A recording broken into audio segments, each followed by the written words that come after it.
Alright, welcome back, guys. So we're going to talk about bindings right now, and again pertaining to traditional snowshoes, not so much your modern plastic ones with all the metal stuff on it and, you know, stuff like that, buckles and all that. So this bear paw snowshoe that was gifted to me by a good friend of mine, Mr. Dan Moore. I definitely appreciate that, and he knows that.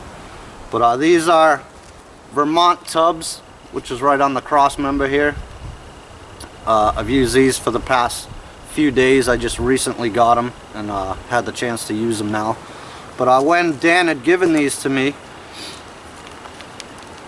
it had this type of binding, which is leather. It's got some appears to be cotton webbing here for the toe piece.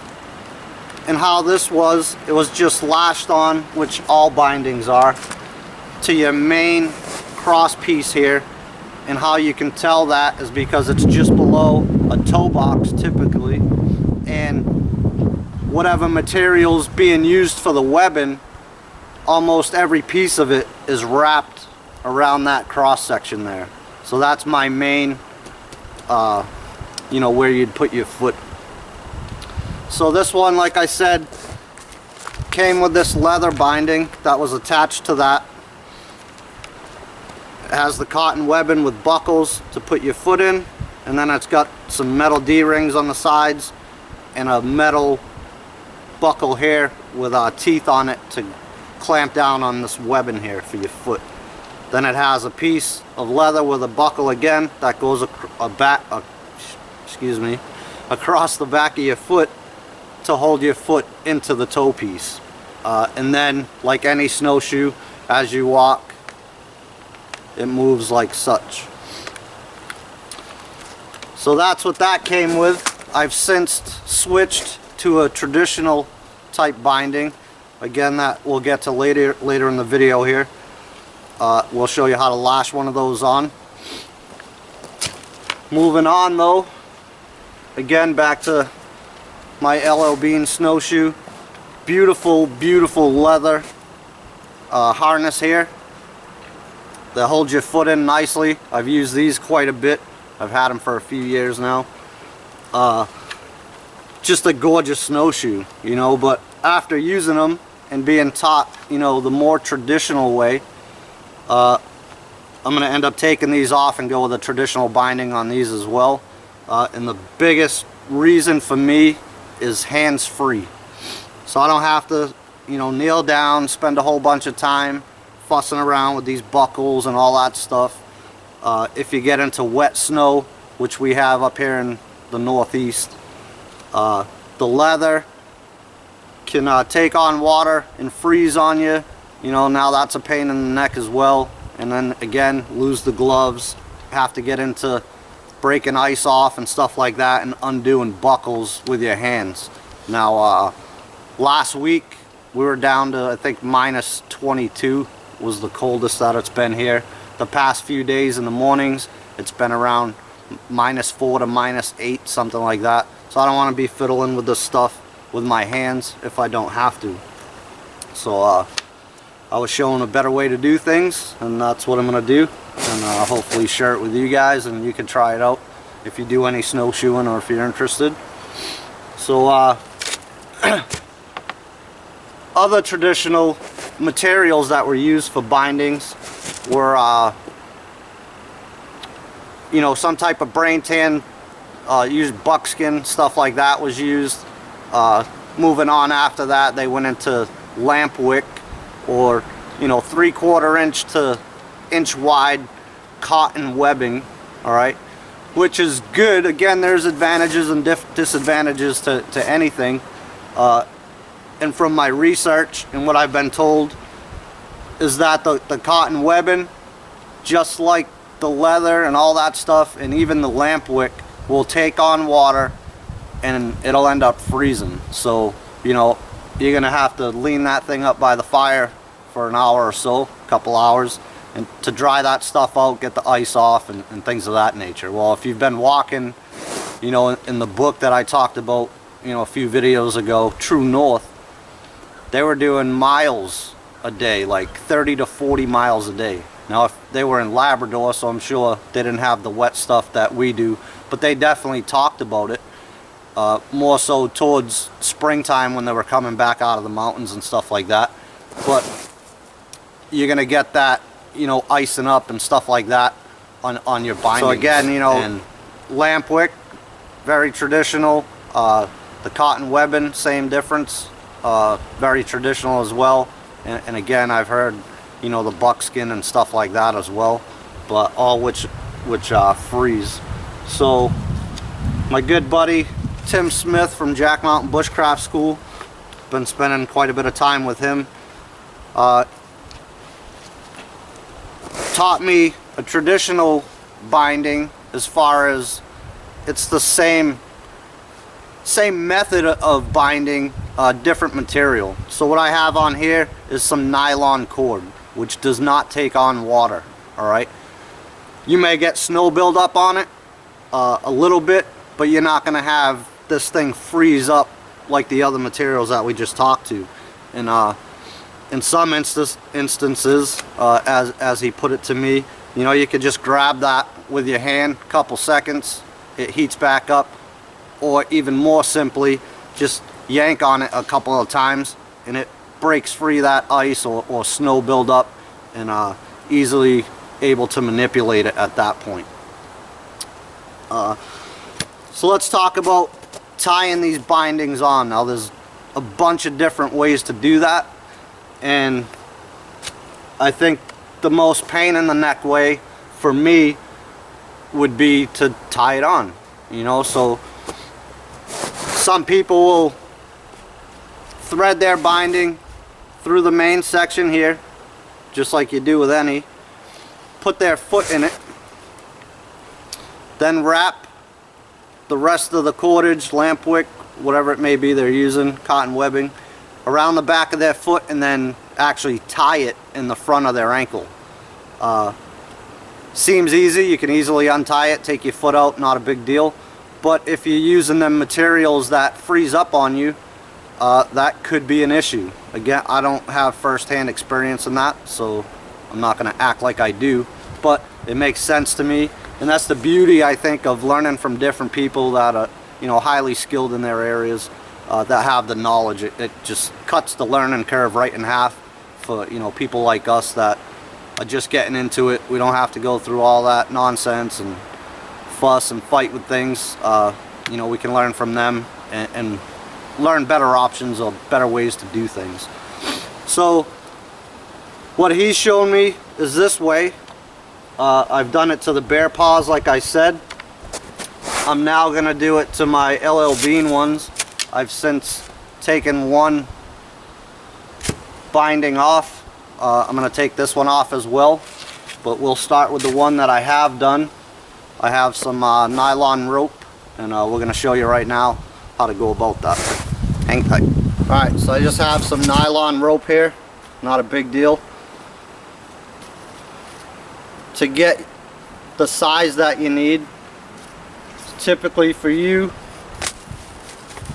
is going to be an arm's stretch length, and then bent right around the elbow. I like to give myself just a touch more room, so I'm going to go with a full arm's length. But if you go full arm's length and then bend your arm up, it's going to be right to your elbow. So right here would be enough. I'm going to go one full arm's length, just because that's what I like to do. So we'll cut that.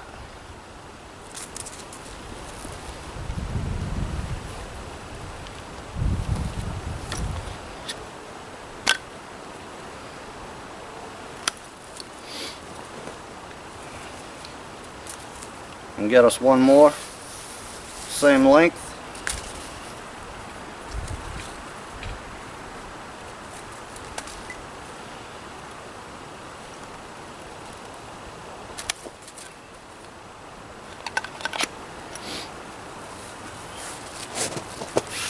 Now we're good to go.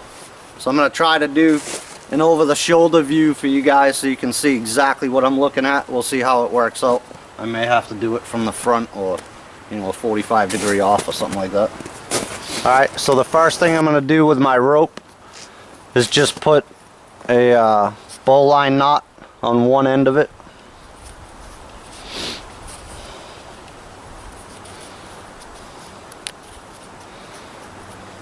Alright, so here's our bowline knot.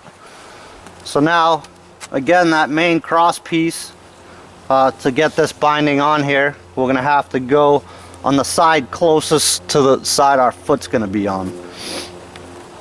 So I'll go through on this side, again on this side,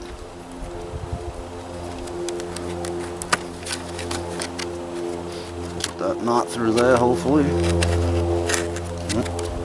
I have to switch it around, I got a bigger hole on this other side.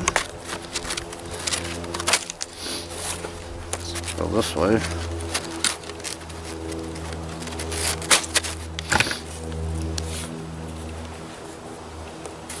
This way. Alright, so now we have a loop right here. We're going to put our foot underneath that, right across, you know, the ball of our foot. We're going to pull it down tight and size it to our foot.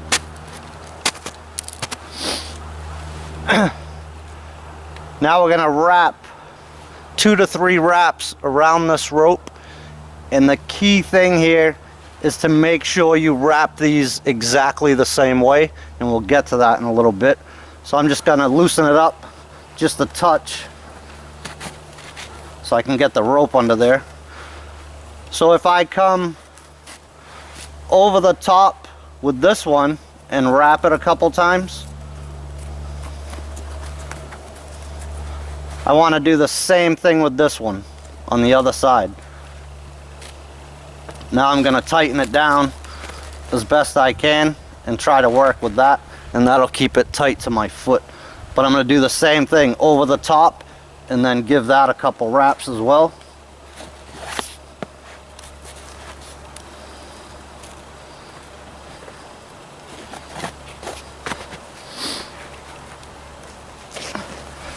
Now when it's on your foot and you're ready to use this,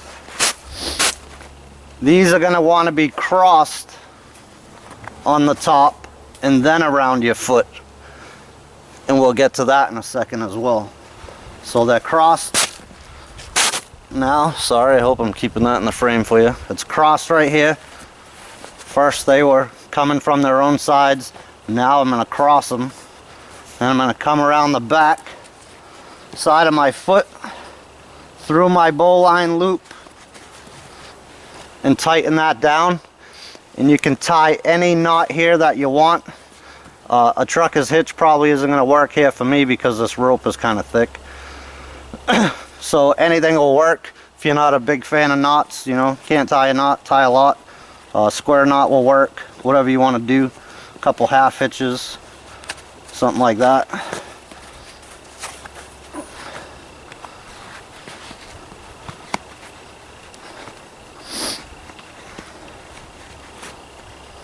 Is what I'm going to do if I don't get my mucklet caught in it.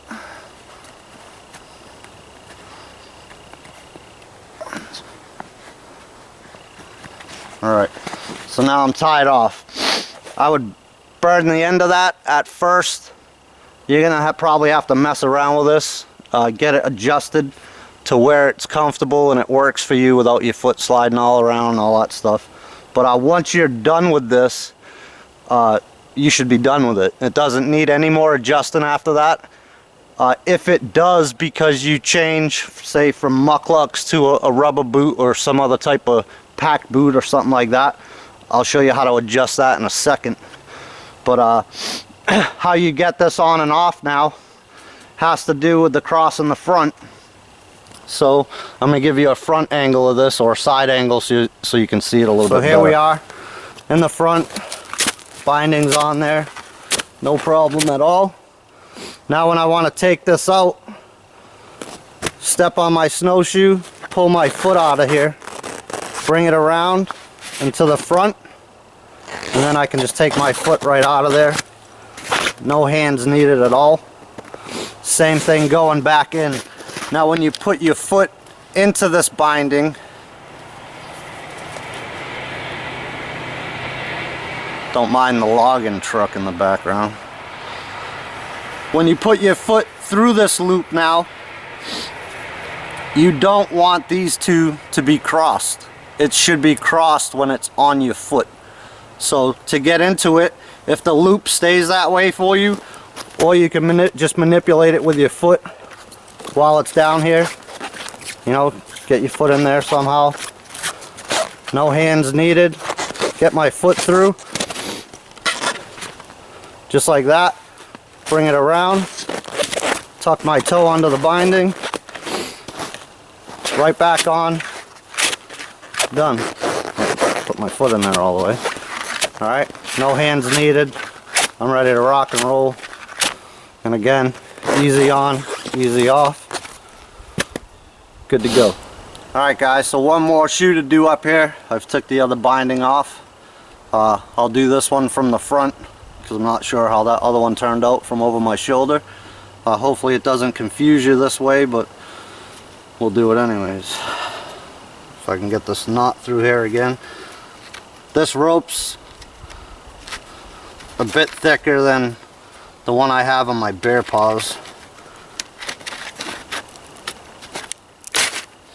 There you go. And again, this needs to come through on the side your foot's going to be on, and I don't think I explained that when I did the last one. If you did it the other way, this loop is going to be up in the toe box and allow your foot to be more in there, which isn't good when you start walking. That tends to make your foot get caught when you step down under this bar, and that's not a pleasant feeling. That may happen anyway. Some of the reasons that happens is, one, you didn't tie it tight enough here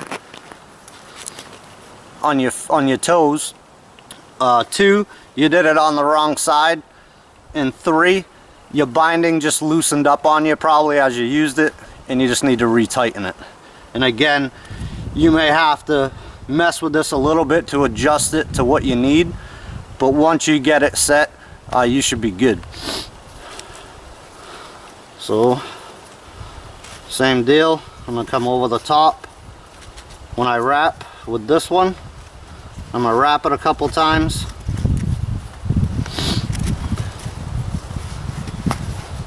and then tighten it.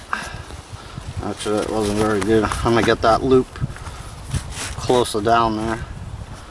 So come over the top a couple times, wrapping it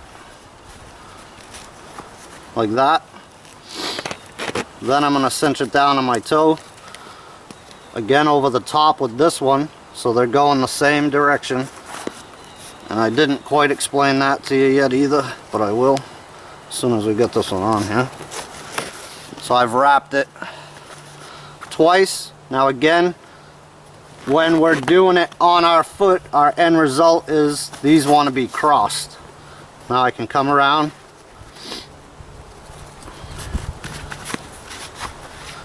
tie this off, and I'll be good.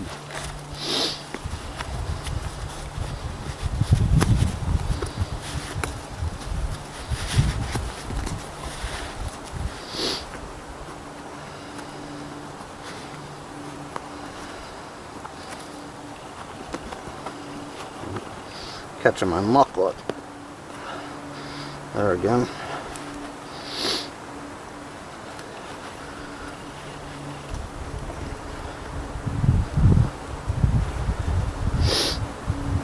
Alright, and again I'll have to burn these ends and stuff like that, but there it is on. Pretty good, not too bad. Take it off, pull my toe out, maneuver it around, pull my foot out. Now, what if you change boots?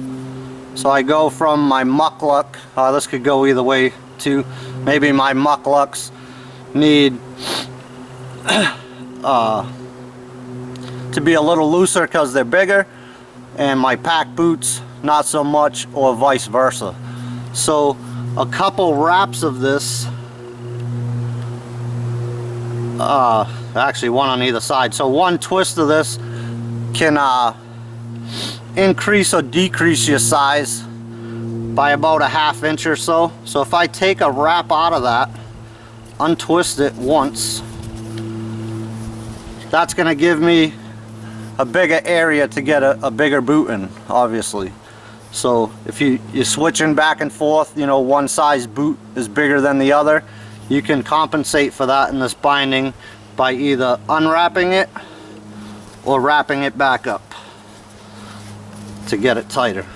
And again, when you put this thing on, these should be straight and not crossed yet. That happens once you put it on. So again, just get my toe in there. I wouldn't have to take my gloves off or anything for that. So I can just throw my snowshoe down. If it stays like that, I can probably get my foot into it. Maybe. Like that, without even touching it. Oh, maybe not. Or, like I said, if it's giving you fits like that, at least I don't have to take my gloves off and mess with buckles. I can just grab it, put it over my boot, come around the side, get my toe in there, and I'm off.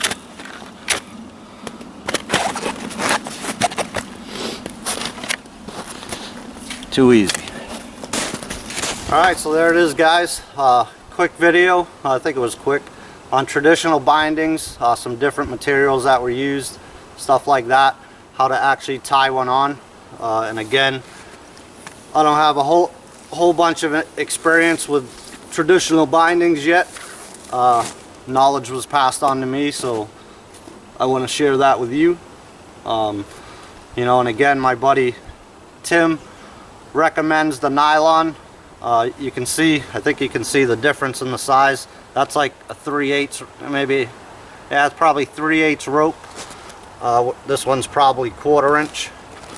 Different style too, but both nylon. So advantage there. If you're in wet snow and it's accumulating on your bindings, it's not going to freeze to it, or if it does, it's easily removable, where, you know, obviously cotton webbing and lamp wick and stuff like that soaks in moisture, and then when it freezes, you know, you kind of have a problem there. But yeah, again, hope you guys enjoyed this one on traditional bindings. I'm thinking maybe in the next video we'll talk a little bit about, you know, some different things that you'll have to do on snowshoes that'll make it easier for you to walk around. So hope you'll join me then, and as always, appreciate your views, comments, and support, and we'll see you soon. Take care.